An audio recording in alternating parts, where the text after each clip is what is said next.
Welcome to session 2 of Psychiatric Rehabilitation Services. Today we have with us Dr. Deepak Jayarajan, who is Associate Professor of Psychiatry in Psychiatric Rehabilitation Services, NIMHANS, Bangalore. Today he will take us through National Trust Act and Rights of Persons with Disability Act. We welcome you, sir.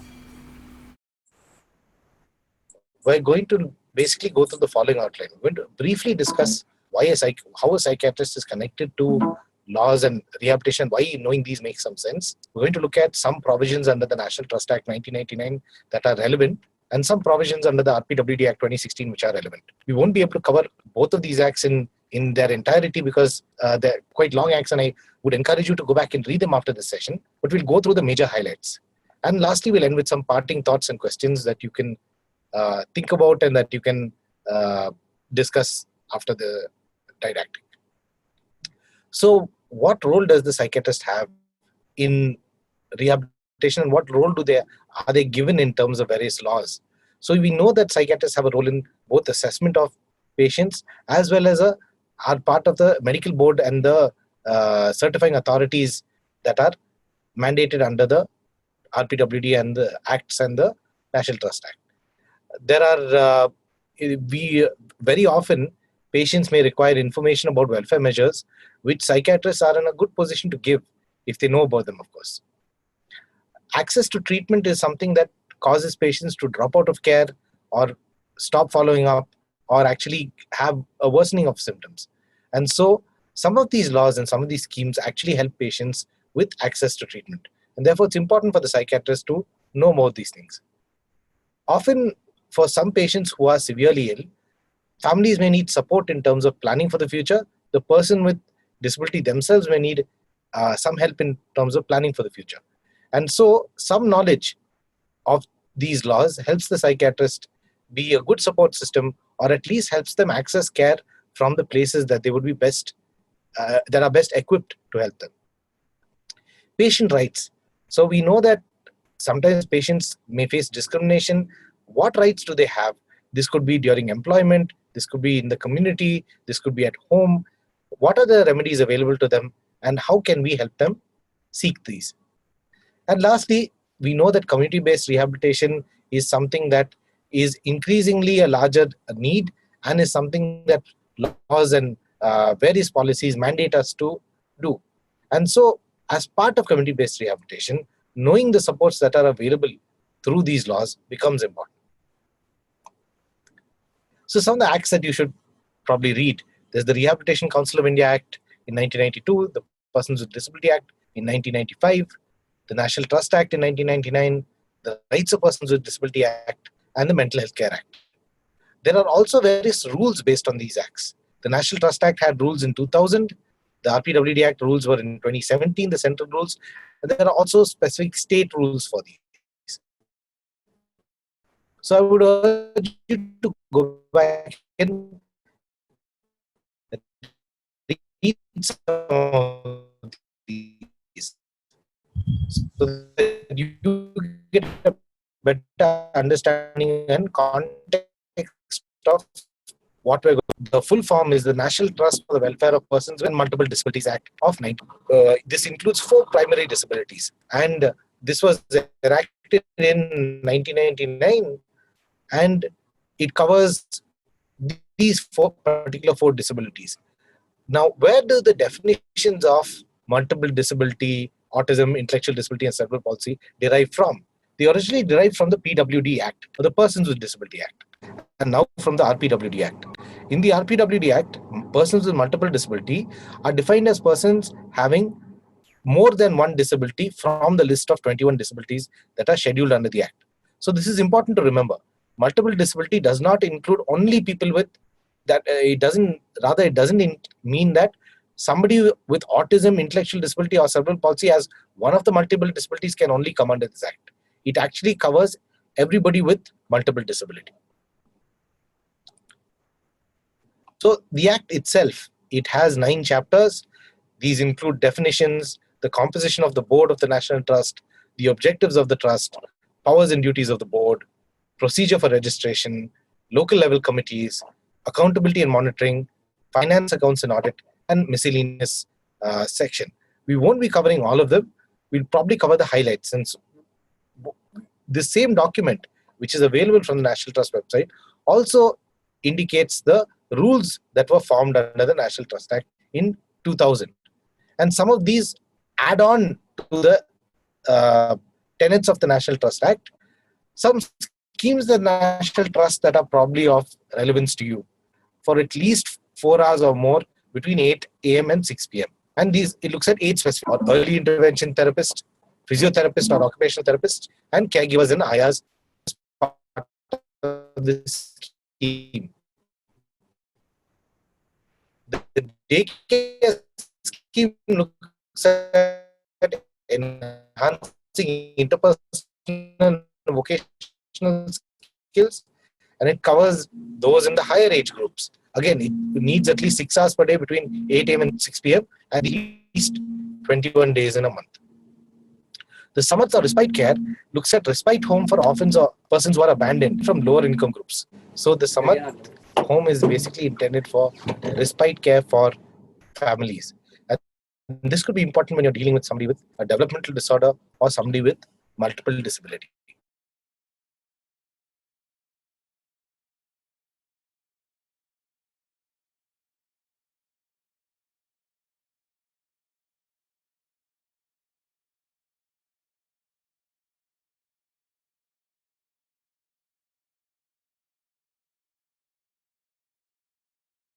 For adults, and it looks at assuring a minimum quality of care and the assured home for persons throughout life. Vocational activities center, the batch, and it should be on a basis of 1:1, which is basically an indication that the scheme envisions that there will be some paid seats in this center, and this will help ensure the center's sustainability over time.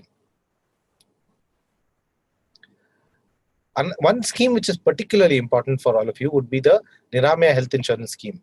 And the fee would be around 250 for people below the poverty line and 500 per annum for those above the poverty line. Now, it's important to remember that some states actually take on the burden of paying this fee. So in some states, it's entirely free for those below the poverty line. And this scheme can be availed with treatment in any hospital. However, this is not cash free or cashless. This is reimbursable after the person takes treatment. And it's important to remember that the reimbursement would mean that the person should submit their bills within a month of incurring them. And this is an important thing that you must keep in mind when advising somebody about applying for reimbursement under the scheme. It carries an overall limit of 1 lakh rupees in a year. The overall limit for inpatient hospitalization is 70,000 rupees. There is a limit for outpatient treatment, which is around 14,500 rupees, of which 8,000 is dedicated for OPD-based care, which includes diagnostic care tests and medication. There is some amount allotted for ongoing therapies. This is primarily for those with other types of disabilities or physical disabilities. There is some element for alternative medicine, and people can reimburse transportation costs which are incurred when traveling to avail these facilities, up to rupees 1,000. So again, this scheme can be of great help to people who come under the National Trust Act. It doesn't apply to all disabilities, and the overall limit per person is around 1 lakh. But every time reimbursement is sought, it must be sought within a month of incurring the bills. There are other schemes, including a caregiver training scheme, the Sahyogi, the Gyan Prabha, the educational support scheme, the Prerna, marketing assistance for people under the National Trust Act, the Sambhav scheme about AIDS and assisted devices, and the Batte Kadam, which looks at awareness and community interaction. Now, you might ask who actually executes these schemes. Now, these are registered organizations which are registered with the National Trust, and they must show criteria such as, having run for some time, having audited accounts, experience, after which they are registered under the National Trust. This eligibility of these organizations is listed in the Act and the rules. So I would encourage you to read them. Now, under this trust, some things that you'll have to remember is that there's a state nodal agency center, and this nodal agency will actually contain the details of all of the other centers which are registered with the National Trust in their state. So this is a valuable resource for somebody in your own state. If you are referring somebody from your state back to their own home state, this is actually searchable online. So you can actually look at the National Trust website, detect which is the state nodal agency center in the area, and actually get people to go and avail these services. There are also state level coordination committees, which are primarily administrative, and importantly, the local level committee. The local level committee allocates guardianship. And so there will be legal guardians who come under this local level committee. The registered organizations, as we discussed, are those registered with the National Trust Act, and they actually perform all of these activities. The state nodal agency center is one of these registered organizations with the National Trust that the center or the state deems, the state deems is reliable and is able to serve as a state nodal agency center. Coming to guardianship under Section 14. Now, the local level committee allots guardianship. So it must first look at the need for guardianship and the purposes for which guardianship is sought. And while allotting guardianship, the local level committee has the freedom to provide obligations of the guardian. It also, after the guardianship is approved, within 6 months, there must be an inventory of immovable property, all assets and other movable property which is received on behalf of the person with disability, which the guardian submits to the local level committee. And every year, within 3 months of the close of each financial year, there must be an account of property and assets submitted to the National Trust. So the rules about guardianship, which are specified in the rules for the National Trust, the person must be a citizen of India. The guardian we're talking about. The guardian must also not be of unsound mind or currently undergoing treatment for mental illness. The guardian must have no history of criminal conviction, must not be a destitute or homeless and dependent on others for his or her own living, and not been declared insolvent or bankrupt. There are some additional things that you might want to know. For example, guardianship over somebody who is not a citizen of India can't be granted by the local level committees. Similarly, however, some things like suppose the person with disability owns assets which is outside of the district where this local level committee is based. The local level committee and the guardian would still have jurisdiction over accounts, etc. for this property that is under the person with disability. So the rules about guardianship, why are they framed this way? Primarily because the local level committee has an area of jurisdiction beyond which it can't enforce any laws, or beyond which if a guardian exists beyond these boundaries, then the local level committee has no power to allot guardianship. Hence, if somebody is not a citizen of India, the rules also go on to state that if somebody is out of country or who's living outside the country but is an Indian citizen, they would still not be given guardianship because the local level committee cannot assure jurisdiction. So that's something to remember, that's something families might want to know. Why should you talk about guardianship? Should guardianship be for everybody? The advice from the National Trust is that guardianship is a useful tool, but many times you may have to actually help people understand why you're talking about guardianship before they want to actually do so. So one would be to access social benefits. I'm not sure if you're aware, but many schemes, including pension transfer from parents for government pension holders, require that the pension be given only if a guardian is able to receive this. This applies to all types of disabilities other than those with physical disabilities because of the way the pension rules are framed. Now, essentially, without guardianship, the person might actually not receive the pension which they are due. So, somebody may want to apply for guardianship under the National Trust Act. The RPWD has itself now begun to guardianship provisions under the RPWD. We'll discuss that a little bit later. The guardianship actually, for example, in Bangalore and Karnataka, Bangalore, there were very few guardianships. Considering the number of people who come under the National Trust Act, there are very few guardians who apply each year. So again, understanding and access may be an issue. Again, when there is high support needs or high support benefits, which are some provisions that the government may make access for, they again would require a guardian to help the person access benefits. And oftentimes, it's important to think about guardianship much before there is a need for guardianship, or rather, especially under the National Trust Act, when we're talking about people with developmental disabilities, this might be an important factor to consider. So guardianship is an important tool and resource, but if you want to tell people about applying for guardianship, you'll have to give them some degree of a background as to why it would be important for them. Some resources that you can go to. This is the National Trust website. The second link is the one that actually takes you to finding an organization which is based in a particular state. And the last one talks about a guardianship application, which looks something like the image to the upper right of your screen.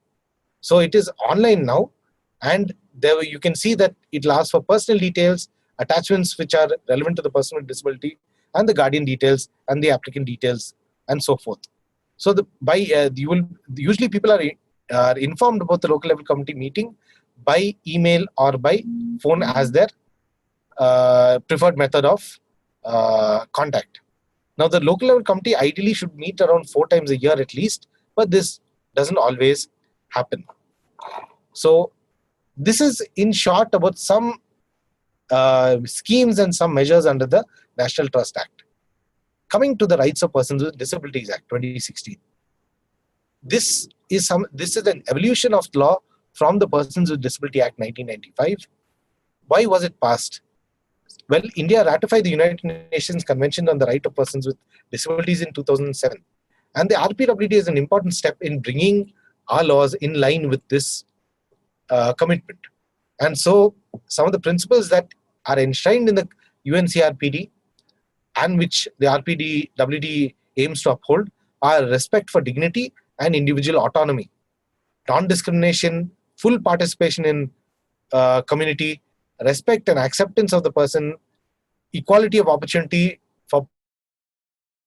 between men and women, accessibility to all services for persons with disability, and a respect for the rights and the capacities of children as they evolve over their lifespan. So the chapters themselves, we will not be going through all of them in detail, but it includes a preliminary section which gives some very important definitions. Section 2 talks about protections from various or rather rights and entitlements, which include very specific provisions for the protection of people with disability. There are educational, skill development and employment provisions, and social security, health, rehabilitation and recreation. Chapter 6 looks at special provisions for people with benchmark disabilities. We'll come to that in a second.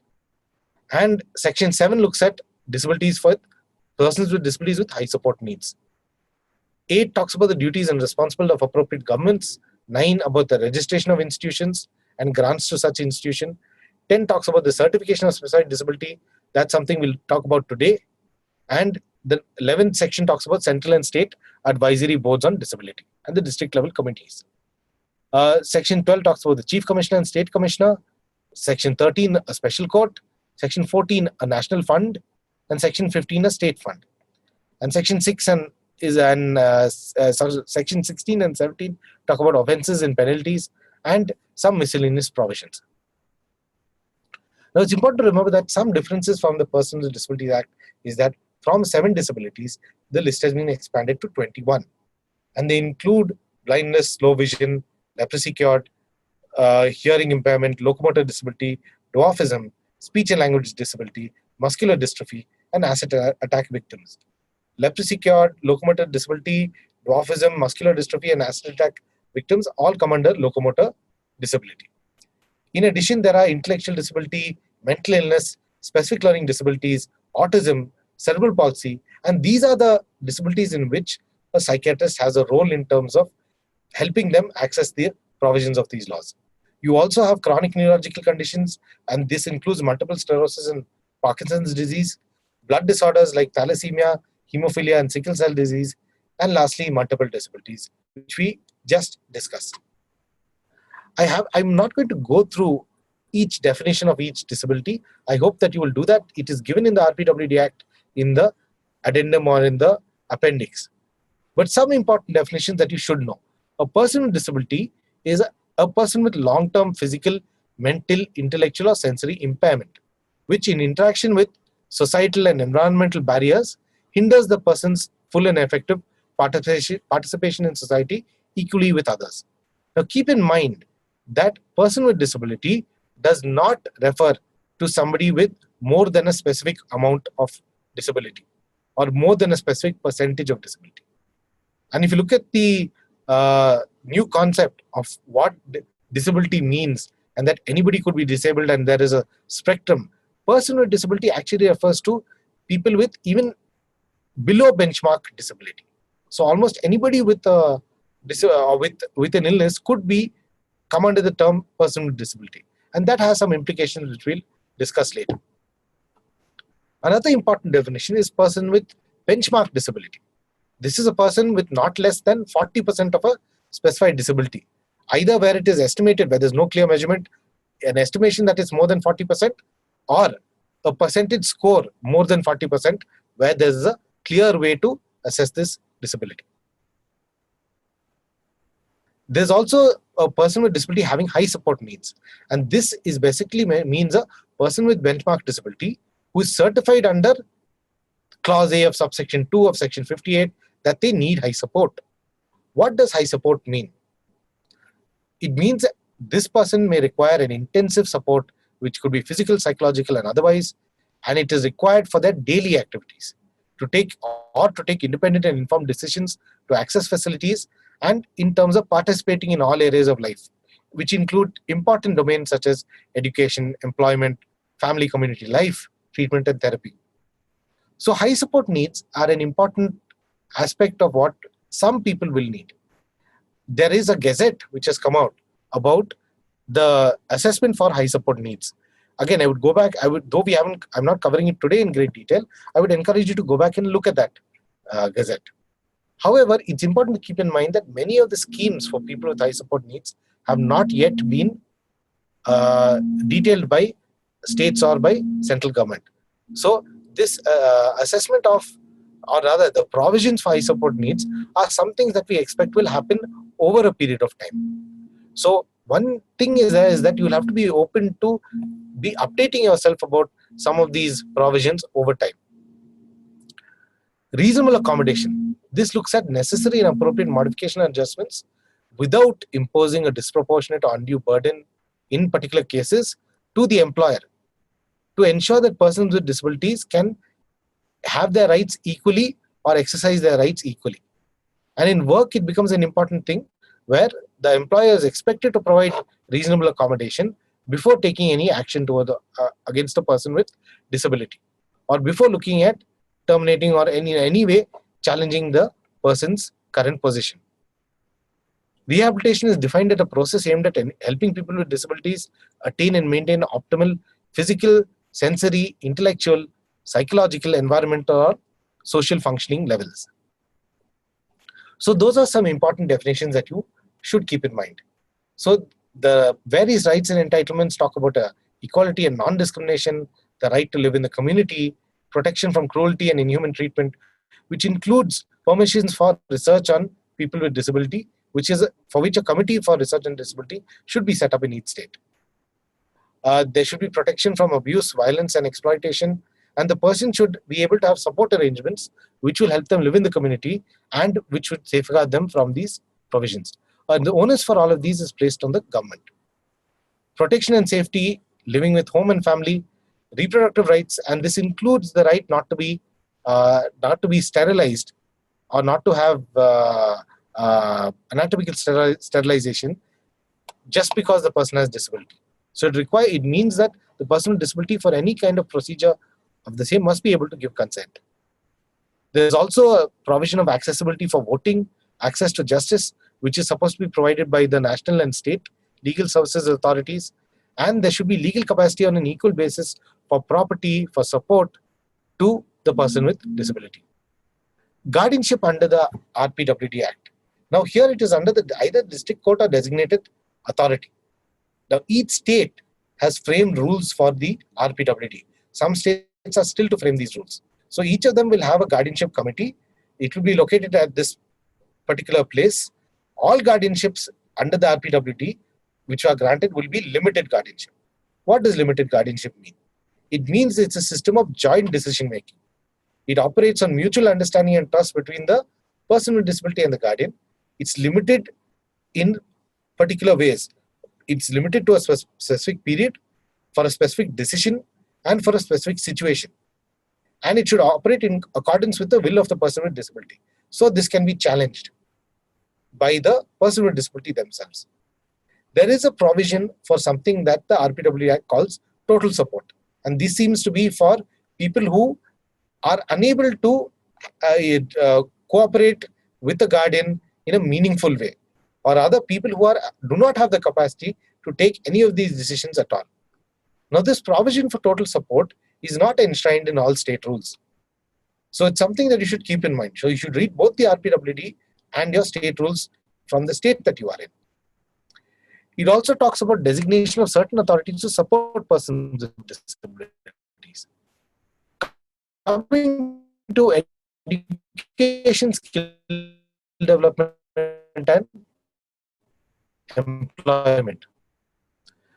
Now it talks about both inclusive education, which basically means that study or they are part of it. So they should not be segregated from the rest of their peers.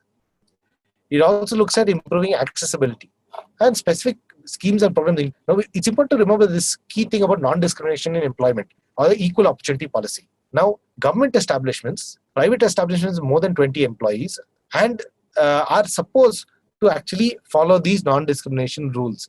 The Act itself talks about non-discrimination in government establishments. The rules actually go beyond that to talk about both government establishments and private establishments. Any complaints can be submitted to the employer, and if the employer does not act or the person with disability so wishes, complaints can be given to the Chief Commissioner for Disability in that state. And the Chief Commissioner for Disability is supposed to dispose of the complaint within 60 days. In cases which are deemed necessary, this should be done within 30 days. And the law also looks at, we talked about reasonable accommodation before. So reasonable accommodation in the workplace, an appropriate barrier-free environment, and a conducive environment is mandated. So some provisions under the PWD which continue are about, say for example, not having a person with disability lose their job because they have developed disability. So they are supposed to be provided a supernumerary or an alternate set of, rather they are supposed to be provided an alternate set of duties at the same salary level, should not be passed over for promotion, or they can be given a supernumerary position in the establishment. Similarly, there are some protections for caregivers also, such as not being asked to, such as those in a transferable job, applying to not be transferred if they have a dependent with disability. So it's good to know some of these schemes in mind, because these can make a big difference to quality of life. This equal opportunity policy is something that actually all organizations are supposed to put out, and it should include what the facilities and amenities are for persons with disability. This is for all establishments. For government establishments and private establishments with more than 20 employees, these must go beyond that and talk about how people are selected, which types of jobs have been set aside for those with disability, and what are the available mechanisms to look at grievances and apply for help. It's important for all employers to maintain records, and there should be an appointments of grievance redressal officer in all government establishments. These records which are maintained are actually also supposed to be available to what is called the Special Employment Exchange. And we'll come up about that shortly. Coming to social security, health and recreation. So the onus is on the government to provide these schemes. Some schemes detailed on the Act are community centers with good living conditions, facilities for persons without other support, including people who are homeless, people who are abandoned, people who are orphaned, support to women with disability, specifically support during disasters and access to water and sanitation, aids and appliances, and some of the social security measures mentioned in the RPWD are disability pension, which is determined by the state, the caregiver allowance. This is for those with high support needs. Please keep in mind that the caregiver allowance is for persons with benchmark disability for high support needs. So all of these apply to people with benchmark disability, but caregiver allowances for people with high support needs. Unemployment allowance, if somebody is on the special employment exchange for more than 2 years without receiving employment, they will get a unemployment allowance and comprehensive insurance. Healthcare, some of the things that the Act envisions are, it should be free, subject, however, to family income that the state and the central government deem. It should be accessible, barrier-free, and people should get healthcare on a priority basis if they have disability. Services and programs of rehabilitation should be put forth by the government, including health, education, and employment. And efforts to include people in cultural life, recreational activities, and sport should be taken up. Coming to certain specific things that you should remember. So there is supposed to be free education with people with benchmark disability or children with benchmark disabilities from the age of 6 to 18 years of age. There's a 5% reservation in government and government-aided educational institutions, and there is an upper age relaxation of 5 years for admission. In addition, people with disabilities during their education are entitled to certain provisions. These are things like in an exam, they may have a scribe, they may be able to take 20 minutes extra per 1 hour allotted to them, and these kinds of reservation or these kinds of benefits are actually applicable to everybody with disability.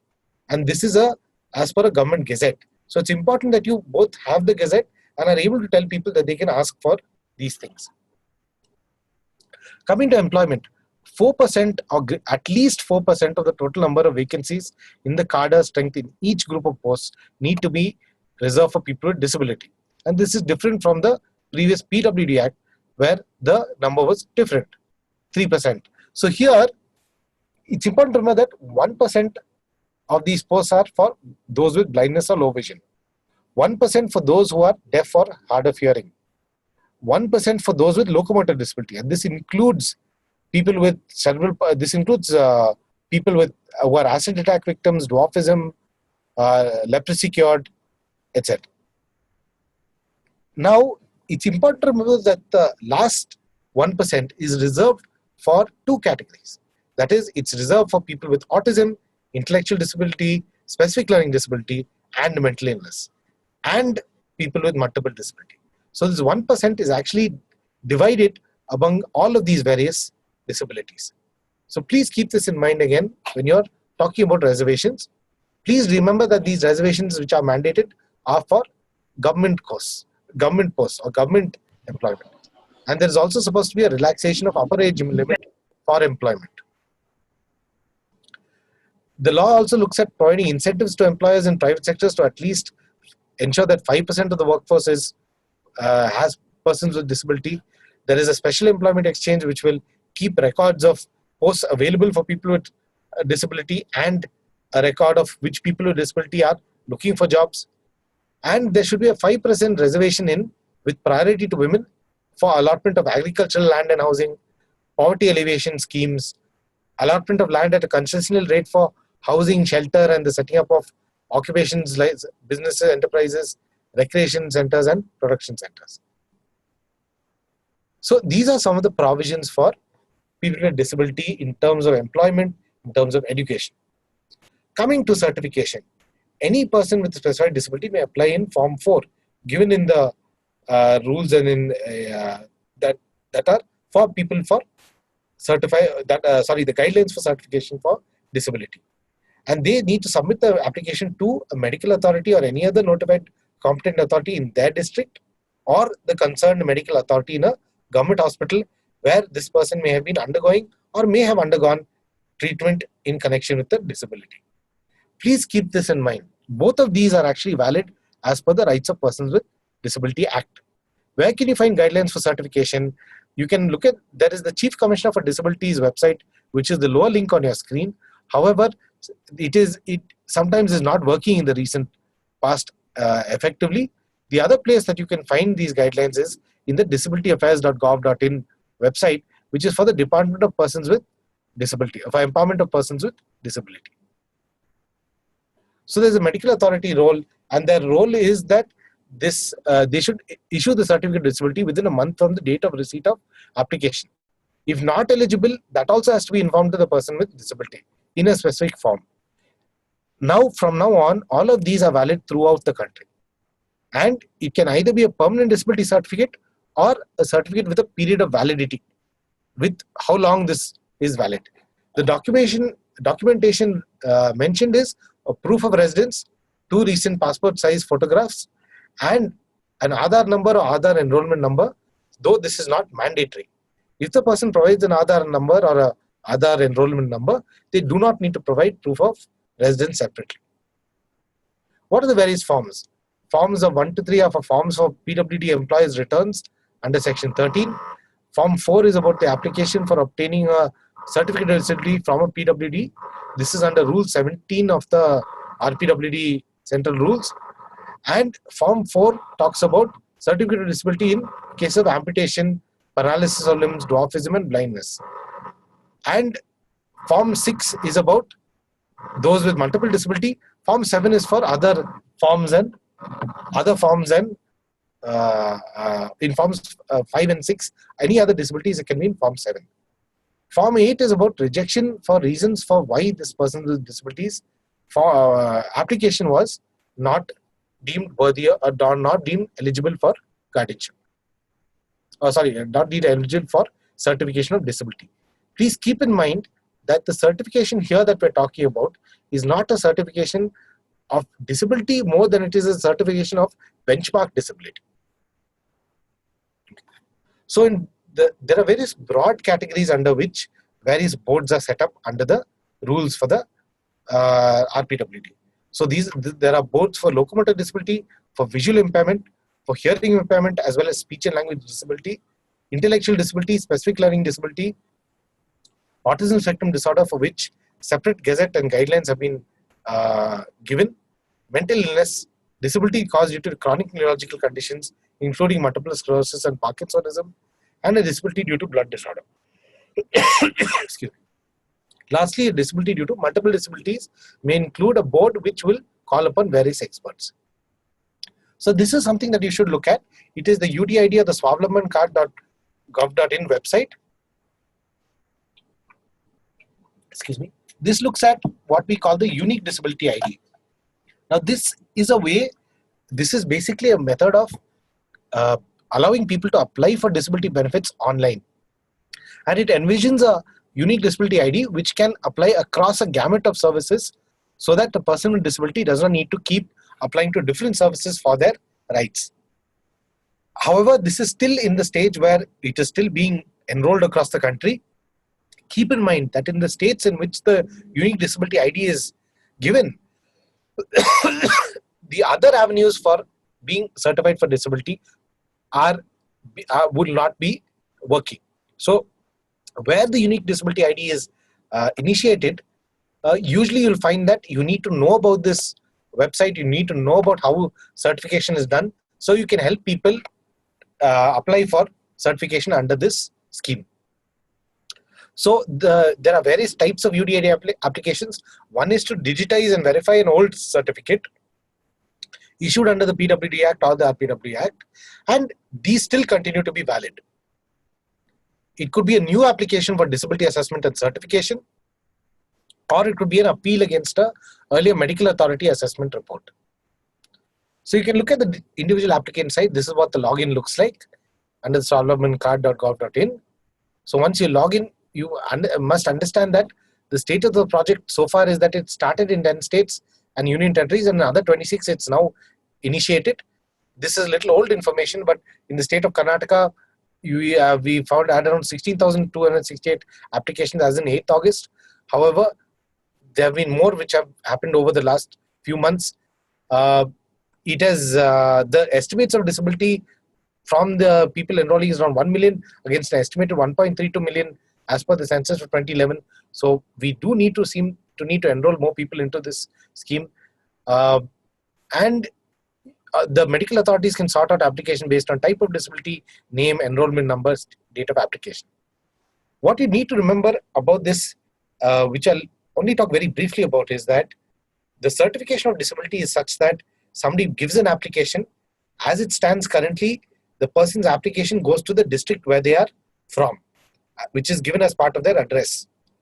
And so this would mean that we talked about a provision in the RPWD Act where somebody could either apply in their district or in the hospital for which they were seeking treatment from. Now this second, or this B method of applying for a disability certificate is not possible through the UDID platform at present. However, we hope that this functionality will come up in time. As it stands currently, once somebody applies for disability, their applications would go into a common pool in particular districts, and hospitals with this particular board available, when they would log on every day, they would look for applicants and choose applicants who would be certified by them. Once this board is chosen, the person will get a intimation by SMS or by email that they are supposed to come to this particular board for assessment of disability. So that is how the project works right now. In your state, it may be in a different phase. It may already be working well. So that is something that you should keep in mind. There are some places where you can get some videos about this. It's available now on sovereigncard.gov.in. It's available. There's some YouTube videos about how to apply and how to generate UDID and how to verify and upload an application and process it. Now the challenges are how to adhere to the 1 month time frame, because that is provided by the Government of India. There is an onus of checking details like name spelling, whether the photo is recent or not, whether the address uploaded matches with the residence proof document by the medical board personnel. Practical implementation challenges relate to availability of specialist doctors, board members on a date when appointment is fixed, and assessment in hospital where one has been treated versus one's district, like as we just talked about. So lastly, some parting thoughts that you should think about. Now, where would you apply for guardianship? Would it be the designated authority or the local level committee? As it stands right now, the RPWD has superseded all other authorities for guardianship. And so this would mean that they would have the primary power of allotting guardianship. However, in many states, local level committees continue to give guardianships. Right now, as it stands, the state has some states have not taken a stand that local level committees should be stopped. So both seem to exist as of now, though as per legal standards, the RPWD Act is supreme. It's important to think about some of these things that we've discussed today, as some welfare measures require a guardian. For example, we discussed that pension transfers or a family pension would be transferred only if somebody had a guardian or a nominee. And one thing we must think about is that when we make such rules, such as the requirement for a guardian to avail of a pension, is that itself discriminatory. For example, suppose somebody with disability were to go to a board, and the board would deem that this person was capable of handling their own affairs, has the capacity to handle their own affairs, then the person may never actually get the pension which is due to them, simply because the requirement for a guardian is there. So those are some things that the rules need to change over time. Will the UDID allow certification in hospitals where the PWD is treated? This requires some change to the software platform, and this hopefully will happen over time. And education about such benefits requires some knowledge on the part of the psychiatrists themselves. This is important because you might have to guide the patient to team members. Many times the patient may meet you and not meet the person who can help them achieve these things. And it would be important to look at when somebody would need to be referred to a legal aid cell, either at the state or the national level, when they would need to help with applying for a UDID or applying for online for guardianship. These are some things that you need to keep in mind. Some things that you must read. You should read the RPWD Act. You should read both the central and the rules that are drafted by your state. You should read the National Trust Act as well, and some things about the schemes. You should look up the UDID and look at how it is implemented in your states. And you should look at certification guidelines, including the ideal site would be the Chief Commissioner for Disability website. However, since it's not functioning on some occasions, it could be the Department of Empowerment of Persons with Disability that you look at. Please keep in mind that when you certify, I understand that you have a class in the future about which will take this up in more detail, but there are some specific rules in the certification guidelines that you should keep in mind. For example, if somebody has both intellectual disability and mental illness, there is you would think of certifying them for multiple disability. Now they can be certified for multiple disability, but the formula that is used to calculate the disability that is due to multiple disability, where you combine two scores, is not applicable to persons with both mental illness and intellectual disability. In that case, you must actually apply the greater disability score from between the two. So you don't combine scores in that instance, in that particular instance. However, in every other instance, you can combine the disability scores. Also keep in mind that there are some complications, like the assessment for SLD has limits to which age standards exist. In addition, the NIMHANS battery for SLD, which is the approved way to certify disability under the certification guidelines, does not give you a percentage scores. It only says whether somebody is more than 40% or not. Okay, so you must keep these things in mind when you are certifying somebody for disability. I would urge you to go back and read these things. And there are some FAQs and about guardianship, about what after me for persons with intellectual disability, that are available on our website. And you can actually visit our website and take a look at them. It may help you in terms of reading about these things in a short way. But please keep in mind that your state might be a little bit different, or the measures might be different, especially if you're not from Karnataka. If some of these, I think, are on our new site, may not be very easily accessible. If you want them, I suppose we can mail them to you as part of this. Some of our pamphlets and FAQs are a little dated. They are yet to be updated soon, keeping in mind the UDID and other things. But they can serve as a way at least to look at other measures. So with that, I think we'll go to questions, and I can take some of your questions on what we've just discussed.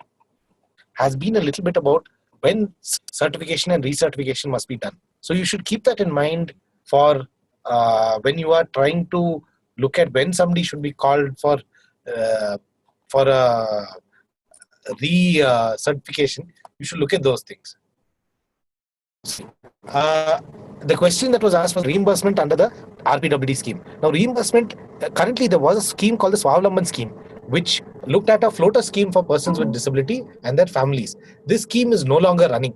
It was running for a brief period of time, but over the last few months has stopped being run. And it looks like things may come under the Ayushman Bharat ambit of schemes per se. So a lot of these measures will be provided under that. However, the one difficulty with the Ayushman Bharat is that it does not address OPD-based care. One of the few insurance schemes to do so is the Niramaya Health Insurance Scheme. So we still have to wait for insurance schemes to come out. At the moment, right now, how it works is that it works as per the inpatient care is under the Ayushman Bharat, or other schemes may take care. But this is some scheme that still has to be come out or has to be revamped. Previously, mental illness was not covered under any insurances. So usually there would be exclusion criteria, and one of the exclusion criteria would be mental illness. So this also happens because of a concept called as risk pooling. Now, how insurance work is that if everybody applies for an insurance and very few people actually get that illness and then go and get admitted, so that gets reimbursed. Not everybody would probably get an illness and get admitted. Now, whereas if we see mental illness and such kind of illnesses, which are probably require long-term care and long-term treatment, so the insurance companies would have to pay every time the person gets ill. And because of this reason, mental illness was not included or was an exclusion criteria for many private and even government insurances. Now, recently, about 2 years ago or so, there was from Insurance Authority, IRDAI, there was a notification telling after RPWD Act, all insurances will have to take up mental health also.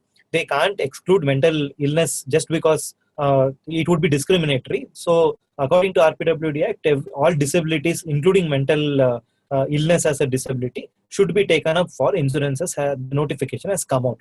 After this notification has come out, some of the health insurances, at least in private sector, have taken away mental illness as an exclusion criteria, and people now can avail these health insurances also. As Dr. Deepak sir was pointing out, the other government health insurance schemes also have taken away the exclusion of mental illness, like ESI or even Ayushman Bharat. So there it is already included, and that's the reason probably why Swavlamban, which was a exclusive health insurance coverage for persons with disability, is taken away. One more thing that I think you should keep in mind and you must understand is that there are two concepts of what is insurance and what is healthcare. So say for example, insurance primarily is in some ways a gamble against the future, which is where this concept of pools come in. That is, you pay a company a certain amount of money so that you say that in the event of a future event happening, you will pay me money. So if this event is more likely, then your premiums become higher because the payouts will become more. If the event is less likely to occur, the premium will be lower because that event will less payouts will occur. Now, it's important to remember that insurance is a for-profit, and in certain countries like the USA, insurance is the primary way in which basic healthcare is also delivered. Now, in many countries with most socialized medicine, insurance is not the vehicle by which basic care is developed.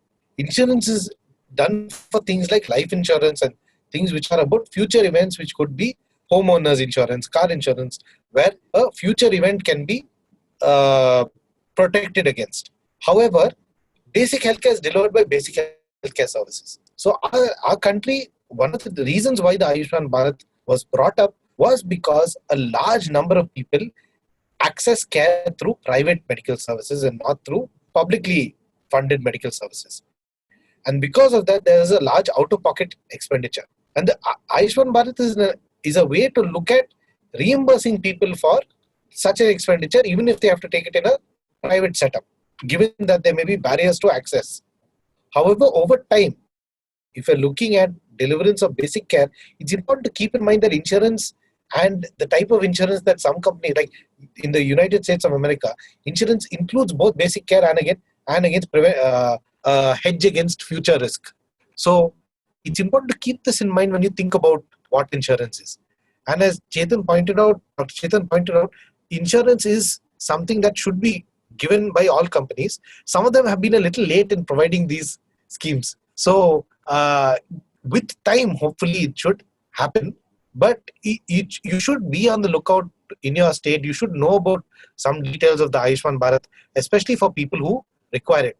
The Ayushman Bharat is a scheme for those who come under the socioeconomic census of 2011. So basically, those who came below a certain level, there is a site to which you can actually go look at your Aadhaar card and or Aadhaar number, and through that understand whether you are covered or not. Now there is a card that very often there's a smart card which is being issued, and certain states have combined it with their own insurance schemes, like in Karnataka, where there's a scheme called the Arogya Karnataka, and those provisions and the Ayushman Bharat have been combined into one. So please keep these things in mind about insurance. Sometimes when somebody from another state visits, it may not be enough to only have basic documentation. In those cases, they may require that Swavlamban card itself be shown. In the same state, it is actually not necessary to have that card made at all. So again, these are some things that you will have to look at or read up about, because it can vary from state to state. One can also probably look at some of the articles which the team from PRS has written on both Niramaya Health Scheme in Indian Journal of Pediatric Health, and also on out-of-pocket expenditure and how insurance and reimbursement will actually happen in IJPM and Asian Journal of Psychiatry. So apart from that, Dr. Bharti, you have a question. Can you please unmute your mic and ask the question? Sir, good evening, sir.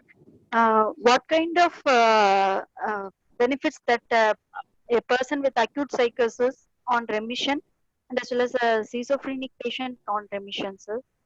or any bipolar patient on remission? Mhm. I think you're asking an interesting question about, do you certify somebody with acute psychosis versus schizophrenia versus bipolar disorder? Would that be accurate?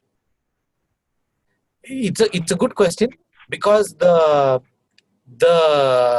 certification guidelines or the ideas itself, which you'll discuss next time, so I don't want to go too much into details about it because you will discuss it. The ideas doesn't restrict itself to any one particular diagnosis in terms of mental illness. So it's not that there are some diagnoses which can cause disability. The understanding is that almost all psychiatric illnesses can cause disability. So it is based on your evaluation with the idea score, and somebody would have to cross what we call benchmark disability. So you should keep in mind that a person with disability would be somebody who has suffered psychosis at any one point of time. If it have long-term effects from it, would be a person with disability. If it arises beyond 40%, then they would be classified as a person with benchmark disability. So all welfare schemes apply to people who are persons with benchmark disability. This particular 40%, why not 50, why not 35? This is actually different in different countries. So for example, in certain higher income countries, this limit is actually higher. And this limit is set by a government in order to strike a balance between covering the people who need this the most, as well as providing an adequate sum of money based on the government's resources to each person. Keep in mind that welfare benefits are not only in terms of a pension or in a scheme like that. They also include things like service delivery. They also include things like stigma and awareness, or programs aimed at reducing stigma and raising awareness, increasing access. Schemes like, say, to some extent, Jan Aushadhi and other schemes which make medications cheaper to access or cheaper to buy. These are schemes which are all meant to aid somebody with disability and others as well. But when you look at government given social welfare benefits, they apply particularly to people with benchmark disability. So if your idea score rates the person as having higher than benchmark disability, and you can rate permanent disability or disability for a period of time, then this person becomes eligible for social welfare benefits. Keep in mind that certain welfare benefits, such as, say, for example, a family pension scheme, not only require to have benchmark disability, you must be certified as not being able to earn an income, and you must be basically you have to show that you have no other means of supporting yourself for earning an income. That is when you actually become eligible for. So there are other provisions that kick in. One thing that I think you should think about a lot is about, especially somebody with a pension scheme, the pension rules as they stand right now indicate that there must be a nominee or a guardian to help this person access their scheme. And there have been cases, there's a PIL going on in court right now as well, about somebody who actually did not receive their pension because their caregiver has passed away and they don't have a guardian. So I think you should keep this in mind when you're educating family members and persons with disability. And this is something you should think about earlier rather than later if such a measure makes sense to somebody, with that important caveat in mind. Dr. Gaurav, we have unmuted your mic. Can you please ask your question? But I am a member of what we call a motor accident court tribunal. Yeah. And in that we have two types of cases. Definitely many of them do not meet the 40% criteria. But then we have people who have motor accidents and subsequently develop cognitive impairment. Mm. And how can you convert that into a percentage of disability? Right. And secondly, what we are having is definitely some, like right. after the motor accident, developing mood disorders and subsequently. So that obviously we can take according to the usual procedure. But the first part is a problem. How do we do that? Yeah. See, look, that's a good question. When you look at how that is done, or rather how it's, you must look at what certification guidelines allow you to do. Now, neuropsych is not a part of any guideline. And that is an important thing to keep in mind to assess severity of disability. So if in your case, suppose the case that you mentioned is somebody developed cognitive deficits, they would still at least come under a psychiatric diagnosis. because it would be post traumatic brain injury and sequelae. They may have other effects as well, including mood changes. They may have personality changes. So this diagnosis would actually enable them to be evaluated through ideas. So you can look at an idea score. You can, if the person has motor disability as well, that can also be evaluated separately in the way that it is mentioned in the guideline, and those two scores could be combined to give the person a score under the multiple disability criteria. So that would be the best avenue. Another similar instance is in dementia, where again the idea score is used despite the person having a primarily memory related issue. You would look at the idea score. Another thing that you should keep in mind is that for those with intellectual disability, the IQ score is not the indicator of severity of disability. What the Act specifies, or what the guidelines specify, is that the VSMS, the Vineland Social Maturity Scale, is the scale that should be used to assess severity of disability when it comes to intellectual disability. So that's why I said you should read the certification guidelines once, because they contain many things like this which are important to keep in mind. Sir, in the Does that answer your certification, so in the certification guidelines, they mention under mental illness that you can, if the person with mental illness is also having IQ, like intellectual impairment, as Yes. you mentioned, take the higher score. So Yeah. the procedure that the people used to follow here was go for an IQ assessment and use the IQ score to convert it into a disability percentage. Yeah, I mean, there are many ways people get around, or work around this problem. But what I would say is that since the way that the Act is developed has defined IQ as a disorder of development, it won't really come under this. What would this come under would be a dementia. This would be if somebody has suffered a cognitive problems as a result of their traumatic brain injury. This is a cause of a static dementia. Okay, so this would be, as I said, you don't need to actually even do a neuropsych. You can do an ideas and actually rate this person's disability. Thank you, sir. Right. Please keep in mind that many of these patients may be eligible for multiple disability as well. And if they become eligible for multiple disability, the provisions of the National Trust Act also apply to them, including the Niramaya Health Scheme. And the Niramaya Health Scheme has no age limit, as it states in the website, and it has no pre-tests or pre-diagnostic tests which are required. So if somebody does come under the scheme, they do come under multiple disability, please keep in mind the National Trust Act schemes as well. Thank you. If there are no more questions, we thank Dr. Deepak for taking this class. And the next session we'll be announcing sooner. Next will be on forensic psychiatry. Next Saturday would be on forensic psychiatry. Before we end the program, there is an announcement from our side.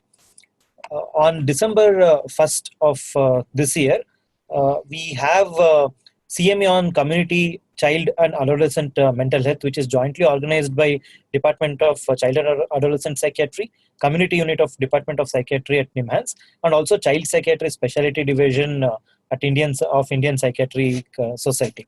So you're all welcome to register to this program and attend in great numbers. We would also like to thank Linux Laboratories for their support through an educational grant, due to which we are running this program.